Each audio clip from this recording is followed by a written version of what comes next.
On behalf of the Jackson County Historical Society, I'd like to welcome you all to the second of our history lessons at the fair this year. My name is Riordan. I'm the museum director of the Jackson County Historical Society, and I wanted to thank you all for taking time from your day at the fair today to attend this presentation. We have another great presentation lined up tomorrow. It's called Farmers, Politics, and a Parrot, and it covers the history of the Nonpartisan League in Jackson County, and I hope to see you all there. It is your support that makes it possible to put these programs together and help the Jackson County Historical Society survive and thrive. So if you're interested in local history, which if you're here, I think you would be, I'd encourage you to either become a member or make a donation. We're especially interested in maintaining our presence at the fair and preserving the buildings that we have here, the church, the cabin, and the schoolhouse, and any support you can provide towards that end would be greatly appreciated. Now, this isn't necessarily fair to you guys, but I'm beginning this history lesson with a pop quiz. So, can anyone here tell me the year in which we saw the first organized efforts of Norwegian immigration to the U.S.?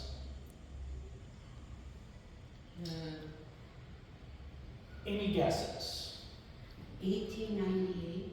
1898 is much later. 1803. 1803, you're getting closer. You overshot a little bit. So between 03 and 98. 1819. 1819, you're getting closer. 1830. 1830, lower. It is 1825.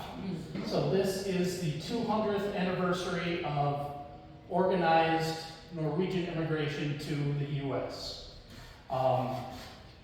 Specifically on July 4th, 1825, so as everyone was enjoying fireworks and hot dogs and hanging out, it would be the 200th anniversary of the ship Restoration setting sail from Stavanger, Norway. Restoration was just 54 feet long, and it was one of the smallest vessels to have been used to carry migrants across the Atlantic. And there were 52 people aboard it. That meant extremely tight quarters during this 14-week transatlantic journey. But despite these difficult circumstances, all 52 passengers made it to New York Harbor on October 19th, and a baby was actually born aboard the ship, bringing the total to 53. These immigrants and their immediate descendants became known as sloopers, because the Restoration was a sloop. But upon arrival in America, the sloop was immediately impounded, and the captain was fined and jailed because the number of people aboard that vessel far exceeded the maximum amount allowed by U.S. law. So, in that regard, the first Norwegian immigrants in this country did not enter the U.S. legally, even under the almost non-existent immigration laws of the time. But the situation came to the attention of President John Quincy Adams, and in November of 1825, he pardoned the captain, rescinded the fine, and released the ship, essentially granting amnesty to the party. The group then made its way to the shores of Lake Ontario, 300 miles inland, setting up what became known as the Kendall settlement. This initial group, who came across the ocean 2 centuries ago, helped set the stage for the massive wave of Norwegian immigration that was to follow in the subsequent decades. Though the specific motivations for emigration from Norway vary from family to family, they largely resulted from a set of cultural, religious, and economic changes in Norwegian society during the first half of the 19th century. The timing of these changes, and therefore Norwegian immigration, coincided with the ratification of treaties with Native American tribes, which opened up the upper Midwest to increased European settlement. The settlement patterns of Norwegian immigrants reflect a concerted movement into these new frontiers which presented numerous challenges and dangers to the newcomers. But over time, these immigrants created one of the most visible immigrant groups in Minnesota and in Jackson County, bringing their cultural traditions, establishing institutions that persist to this day, and contributing immeasurably to the benefit of their communities. Now, in 2025, we celebrate the bicentennial of Norwegian immigration to the U.S., recognizing the long history of immigration to this country, the challenges immigrants faced in the pursuit of a better life, and their own heritage as children of immigrants. So, with that in mind, we're going to go back, all the way back to Norway. During the beginning of the 19th century, Norway had been under control of both Sweden and Denmark for centuries at a time. And at the time of the Napoleonic Wars, they were under control of Denmark, and Denmark had allied with France, and France lost the Napoleonic Wars. And as a result of that treaty, Norway got pushed over to Sweden, who allied with Russia. Obviously, Norway did not appreciate being kind of bounced back and forth and having their own national sovereignty suffer as a result of that. So what they did was they got together and they drafted a constitution for themselves in the hopes of protecting some of their sovereignty. This is Eidsvoll, Norway. You can't really see it, unfortunately. But that is the location of where they signed this constitution on May 17th, 1814, which is now known as September Mai, 17th of May, which is their Constitution Day. This particular constitution is the second oldest constitution still in use today. The U.S. is obviously an older one. And looking at it today,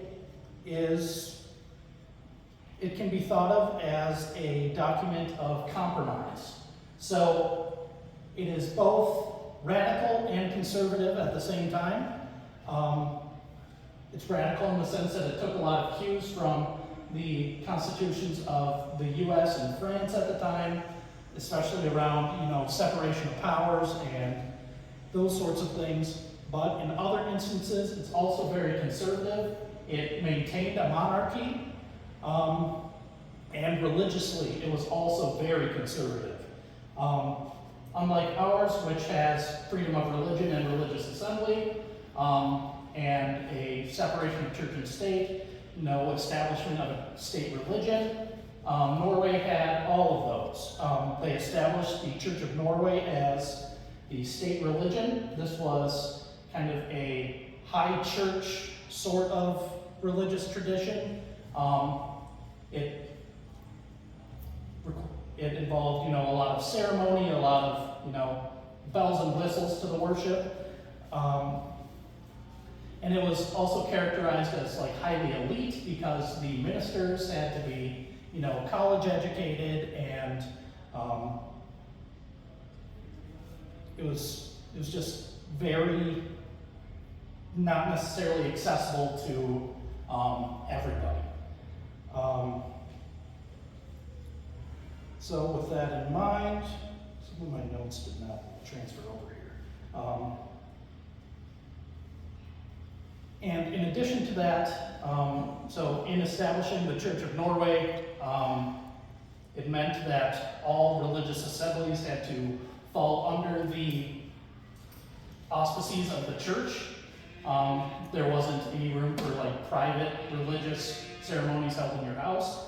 And additionally, the rites throughout society, baptism, confirmation, all of these were done within the church, and that had some unfortunate effects later on that I will discuss in the next chapter here. So with that in mind, this constitutional document placed itself in opposition with a burgeoning religious movement that was occurring in Norway. A man named Hans Hans Nielsen Hauge.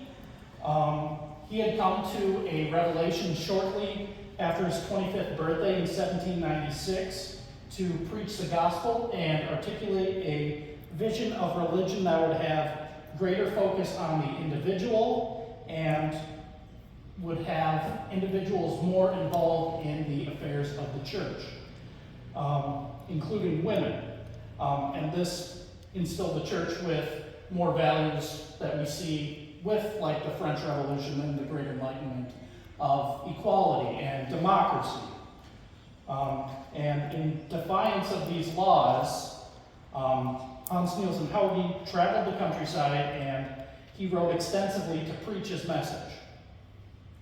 The Quakers in Norway, there were Quakers in Norway as a result of the Napoleonic Wars. They were often held in prison ships in London, and the Quakers would take care of the prisoners in the prison ships. So they kind of liked their religion and they brought it back to Norway when they returned. But this small religious minority also sought to, assemble in their own homes and practice their religion freely. And both of these groups, the Haugians and the Quakers, attempted to promote religious pluralism in their daily life. Both religions were persecuted by the High Church of Norway and the Norwegian government as a result, with the church leadership balking at such brazen challenges to their authority. Both religions, as I mentioned, were persecuted with fines. There was also forcible kidnappings for baptisms to ensure that children are baptized into the Church of Norway, and also refusal to bury children within the cemetery if they did not receive their last rites through the Church of Norway and didn't have a proper burial. And authorities would even exhume and bury children according to the rites of the church as a result of that. And for Hans Nielsen Hauge, he was regularly arrested and imprisoned, once as long as 10 years, and these imprisonments ultimately took a toll on his health, dying in 1824, just before his 53rd birthday. But he found a receptive audience. His teachings emphasized democracy and equality, and that spoke to kind of the stark divides in Norwegian culture at the time between rural and urban folk, the masses and the elites. Despite the Constitution being ratified, Norway was not fully sovereign, and it also scratched an itch for increasing independence for Norway from Sweden. So there was a sentiment for Norwegian independence growing during this period, and it sometimes took on a more nationalistic tone. Some viewed that Norway's urban centers, and as a result the universities where the ministers were taught, they thought that those were corrupted by their associations with, the colonized Sweden and Denmark, and they felt that rural Norway, free from such corruptions, was the quote-unquote true Norway. Ellen Eilson was a follower of the Haugian movement and preached in much the same way as Hauge did, with some minor adjustments. Eilson kind of built and expanded upon his vision and brought it to the New World. He came to America in 1839, became the first Norwegian Lutheran pastor in 1841, and eventually went on to found the first Norwegian Lutheran Synod in the United States in 1846. Now, these are all sort of factors that would have caused Norwegian immigrants to leave Norway. These are push factors in immigration talk, and the Great Transformation was another example of that. Because Hauge's teachings also found numerous applications in the economic sphere, sharing advice about farming and business ideas to his audience, and as a result, they became involved in agriculture and business innovation of the young nation, and they instilled their businesses with, the Christian morals of honesty, hard work, and modesty, Their enterprising spirit helped Norway further industrialize, and the population of Norway underwent a massive increase at the beginning of the 19th century from about 800,000 to, in 1801, to over 1.4 million in a span of about 50 years. Part of that is, the relative peace that they received as a result of the Napoleonic Wars being done, additional transformations in the health sphere. Smallpox vaccinations were very effective in reducing the amount of child deaths, and all of this kind of increased life expectancy. But the population boom also had some negative effects on Norwegian culture. It strained Norwegian resources. If anyone has been to Norway, you will know that it is very rocky and mountainous. Of all of the land in there, only 3% of it is available for farming. But that was kind of the main thing that you would do in rural Norway, is you would farm. And they had to rely on methods like strip farming, where you would have just like these very small strips that would be dedicated to you, or the eldest brother would traditionally inherit the land, and they would be in charge of the land, and they would give you kind of like a little plot for you and your family to subsist on, but that was about it. Additionally, so increased population exacerbated this issue, with more and more people clamoring to utilize this already scarce farmland. We also see, as a result of industrialization, increased mechanization in Norwegian culture and Norwegian agriculture in particular. So that meant fewer laborers were required to do farm work. So it empowered people who already owned land to accumulate more of it, resulting in farm consolidation. This strip farming sort of phenomenon was not something that was feasible. And in the 1860s, this was made even worse because there were crop failures and food shortages as well. So all of these factors made farming less feasible as a way of life for Norwegians. They were faced with the difficult choice, as a result of adapting and moving to the city in an increasingly industrialized Norway. That was viewed as kind of a step down, and again, there were these sort of urban-rural divide notes that made that not desirable to a lot of folks. Or they could make the radical move to a new land, and ironically, be able to better, they viewed that their Norwegian way of life could better be preserved by leaving Norway and starting over and rebuilding those traditions in a place like Minnesota. So that is kind of what caused them to think about leaving Norway. Now, there's this popular thought out there that Norwegians settled in Minnesota because it reminded them of home. And I mean, there may be some truth to that for some folks, but I mean, Minnesota has a lot of different environments, and some of them where Norwegians settled, like the Red River Valley, for example, don't resemble the mountainous landscape of Norway much at all. What was kind of more important was, one, as I mentioned, that kind of deep desire for Norwegians to farm and have farmland and make their living that way.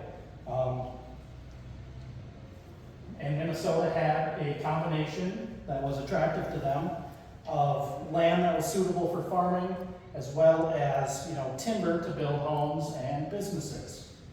And it's also kind of just a case of being in the right place at the right time. The state of Norway the state of Minnesota at the time of Norwegian immigration was just opening up to settlement as a result of the Treaty of Traverse des Sioux in 1851, which displaced the Native Americans in the area. So there was plenty of free, essentially, real estate for Norwegians to settle in. And in 1852 is when we see the first Norwegian colonies that begin in Minnesota. Settlers in Wisconsin jumped across the Mississippi into southeast Minnesota. And Norwegian immigration tended to follow this sort of pattern. First, a settlement would arise in Illinois or Wisconsin or Iowa. They would send letters back home encouraging new arrivals. The new arrivals would come and they would find these settlements were already too crowded. So what they would do is they would jump to kind of a new place and set up shop there, and the cycle would continue again. So that is kind of the way in which Norwegian settlement came to Jackson County as well. It would have been started by Anders Olsen Slabakken, also known as Anders Belmont, who scouted the area and, following a favorable report, led his family and several others from Wisconsin to Jackson County in 1859 and 1860. They settled along the Des Moines River in what is now South Belmont Township and Northern Des Moines Township. In total, there are 181 people in Jackson County at the time of the 1860 census, and 58 of those had Norwegian heritage. And the community continued to grow over the next few years with more and more families arriving. Now, for this next one, we're talking about the U.S.-Dakota War of 1862. You could teach an entire college course on the U.S.-Dakota War of 1862. I will consciously avoid that level of detail for you guys. Suffice to say that a small contingent of the Dakota, also known as the Oceti-Sakowin, in retaliation for late treaty-required annuity payments, attacked American military and civilian infrastructure in western Minnesota, beginning on August 17, 1862. And though Belmont was an isolated settlement with language barriers, I mean, they still only spoke Norwegian, pretty much everyone else spoke English around the area. They did receive word of some of these hostilities between whites and the Native American population, and they resolved to begin work on a stockade on Monday, August 25th. Unfortunately for them, on Sunday, August 24th, a group of Dakota likely followed the path of the Des Moines River south from Lake Chetek and happened upon this group of Norwegian settlers. As a result of that encounter, 13 Norwegian settlers were killed by Native Americans, and 3 more were badly injured. As a result of this raid or attack, what is now known as the Belmont Massacre, the county was abandoned. And Native Americans were not the only danger or threat posed to these early settlers. When they returned in October, the Slabakken party was caught in a prairie fire just south of Jackson by Hillside Cemetery or Miller Cemetery. And as a result, two more members of that party were killed then as well. This was a very unforgiving environment during the 1860s and 1870s. In addition to the prairie fires, we also encountered severe blizzards, which also killed Norwegian immigrants.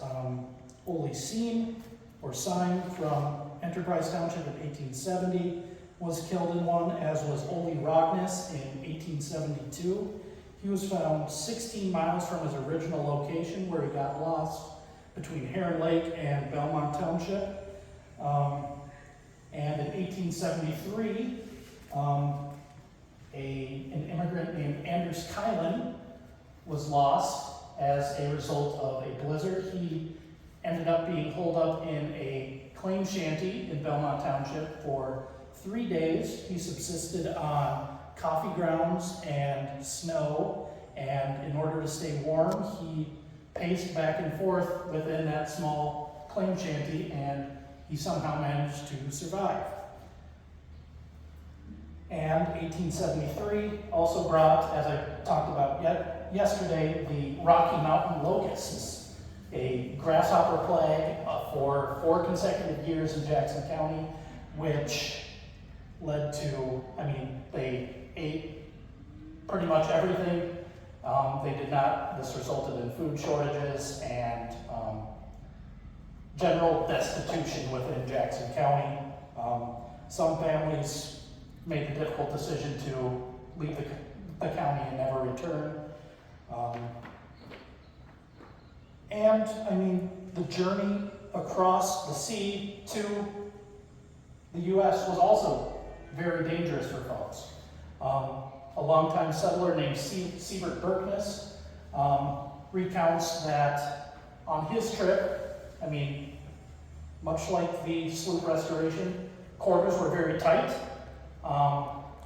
and that meant that sickness could pass easily between folks, and he actually witnessed a 12-year-old die and have the child's burial at sea. And even if you did make it across the ocean from that, there was no guarantee that you would be safe, because a few weeks after arriving in America, his mother, who had fallen ill on the ship, ultimately passed away. So all of this made initial settlement in Jackson County extraordinarily difficult. But ultimately, they would work on making Jackson County their home. Population started to rebound a little bit during the 1865 census. There were 234 people in Jackson County. 86 of those were Norwegians, and of those 86 Norwegians, 53 of them had the last name Olsen. And during this time, we see the Halston Olsen cabin, which we own and is on the Fairgrounds. We see that being built in 1866. The logs had actually been cut and hewn prior to the U.S.-Dakota War, but obviously there were some delays as a result of that, and it was finally established in 1866. And that particular cabin, the next year, in January 1867, was where they set up the Articles for Incorporation for the first Norwegian church in Jackson County. The successor of that is this particular church right here. It also served as the first schoolhouse in Jackson County. And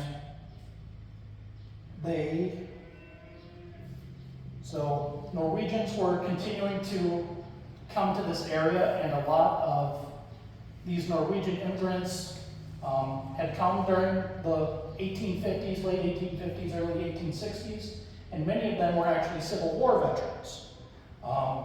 Even though they had only been in the country for a few years, many enlisted because they were strongly supportive of an anti-slavery platform and supportive of President Lincoln as a result. One of these was Corporal Anders Tobiasen. He went on to join the Wisconsin 15th Regiment, which is known as the Scandinavian Regiment because so many Scandinavians enrolled. He saw action in the Battle of Stones River, also known as the Second Battle of Murfreesboro, in late December 1862. This was a very bloody battle, and he was one of the casualties of it. He received a gunshot wound that affected his left thigh, hamstring, and knee. And according to family lore, he passed out and awoke in a potato field. And to stop the bleeding, he plugged his bullet holes with potatoes in order to survive. And in May 1863, he received a medical discharge, having recovered from that. But 2 months later, his family friend and fellow member of the military, Ole Gordhammer, was on his deathbed. And on his deathbed, he told his friend Anders to take care of his wife and children for him. And as a result, when Ole died, Anders remarried Ole's widow, Ole and Anders' daughter, Oslot and Gordhammer. And they went on to settle in Section 10 of Christiania Township, where they lived and raised their children for over 30 years before Anders died in 1908. Additionally, Ole and Breedy Brown went on to found the village of Brownsburg in Section 28 of Belmont Township, just along the river. They established a number of institutions, including blacksmith shops, grocery store, and a post office. But ultimately, that settlement was passed by the railroad, and that caused to it ultimately dwindling and ultimately dying. But as the railroad was coming to the area, it did cause a lot of these communities to die out. In Heron Lake Township, however, a Norwegian immigrant who survived the blizzard of 1873, Anders Kylan, was able to found the city of Lakefield in 1879 along the railroad, ensuring that the town would prosper for years to come. So once they found their footing in Jackson County, Norwegian immigrants set about replicating their way of life back home. So they were working on farming the abundant, fertile land that they had in Jackson County, and also establishing churches. And in an otherwise isolated landscape, these early churches really served as social centers for the communities as well as religious ones. As I mentioned, in the Halston-Olson cabin, 8 men organized a parish on the principles of Hans Nielsen Hauge and Elling Eilson. And from there, the history of Lutheran churches in Jackson County with Norwegian heritage, it's characterized by a very messy and convoluted series of mergers and splits and all of that sort of thing. And the first one occurred in 1875. They sought to alter the Constitution for the Eilson Synod, and as a result of that, this new Hauge Synod came into being. In Jackson County, the four of the 8 original signers to incorporate this parish here went off with the Hauge Synod, while the other 4 remained and stood by the original Constitution, and this became known as the Eilson Synod.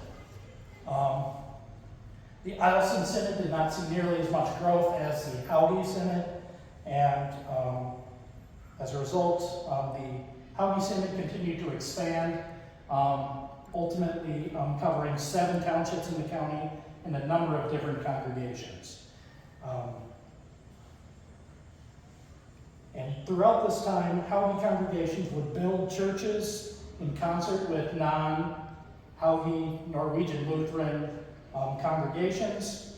This happened in Heron Lake, in Lakefield, and in Jackson, and they would basically share the church because they didn't have the funds necessary to build a church of their own yet.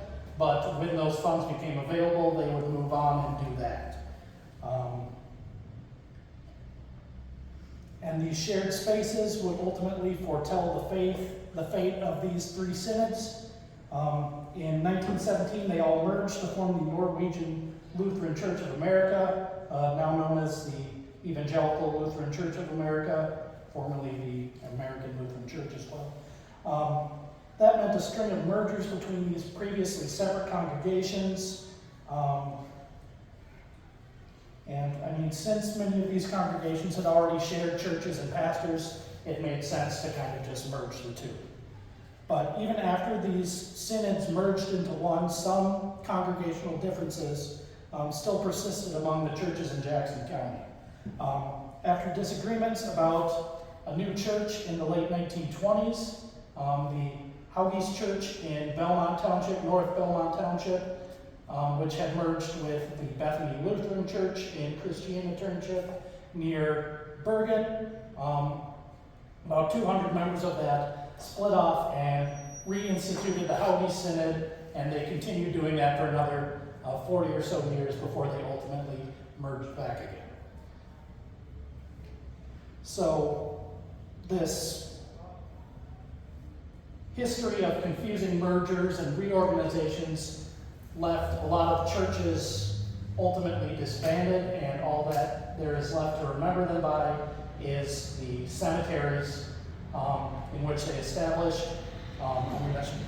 This doesn't really do much for you guys, but this demonstrates where Norwegian immigration in Jackson County was the most prominent. The colors are difficult to differentiate there, but this northern string right here is where it was 50 to 100%. That would be the northern part of the county in 1880.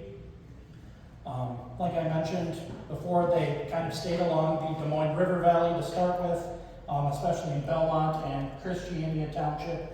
Christiania being the old name for what is now Oslo, Norway. So there's an obvious Norwegian influence there.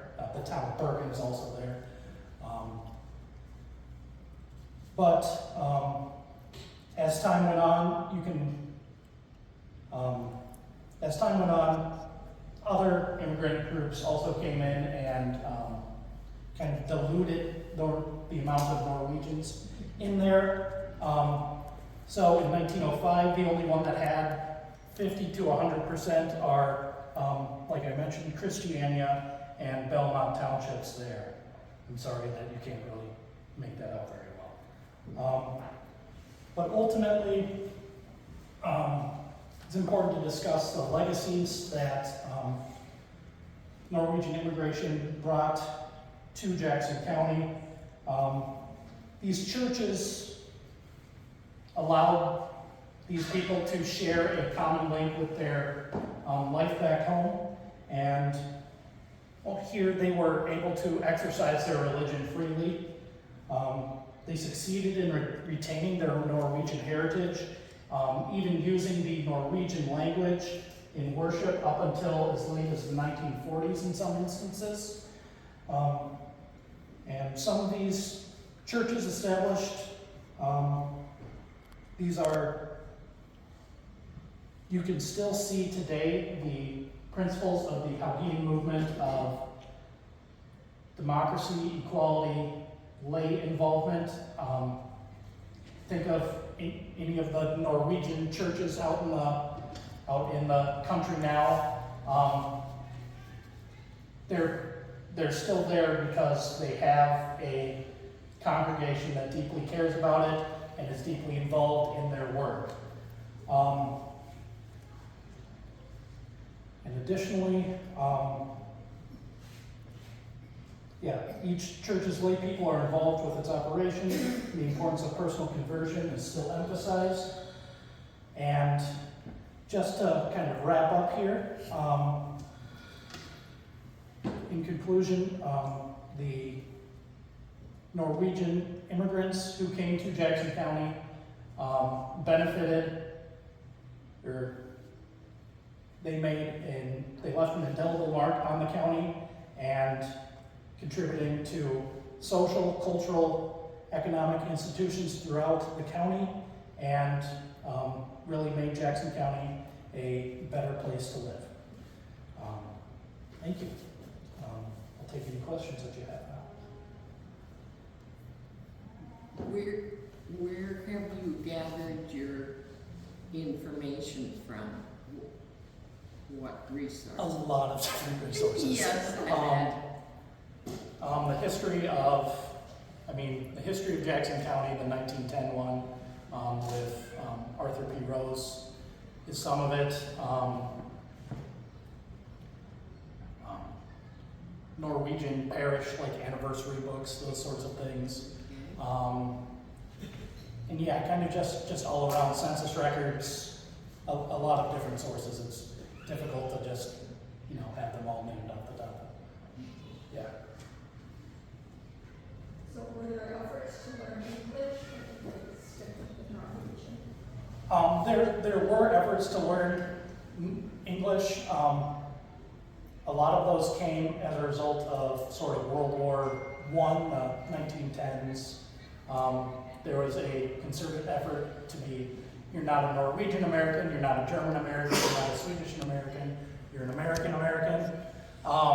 So a lot of parishes kind of voluntarily stopped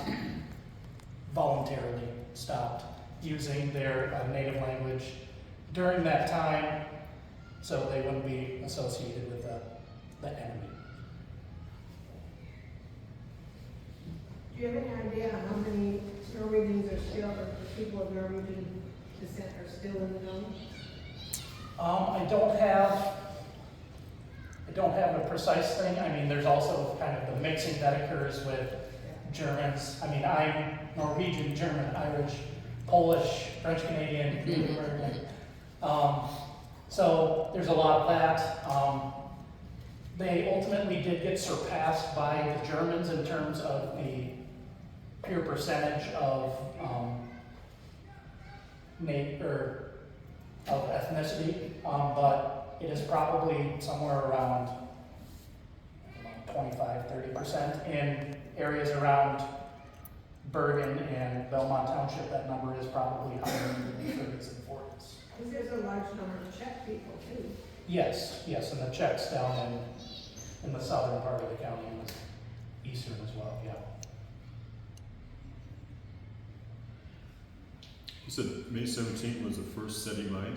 What year was the first year that happened? So 1814 is when the Constitution would have been ratified. I don't know when they established that as like an official holiday, but yeah, it would have been 1814. What was the main source of income? What did they do mostly for a livelihood? Generally farming. Yeah, and there were some blacksmiths as well. They also, I discussed this later, they were very influential in Jackson County with regards to the cooperative movements. Starting like cooperative creameries. Bergen would have been the first one in Jackson County. So that sort of cooperative movement was very important to Norwegian immigrants as well.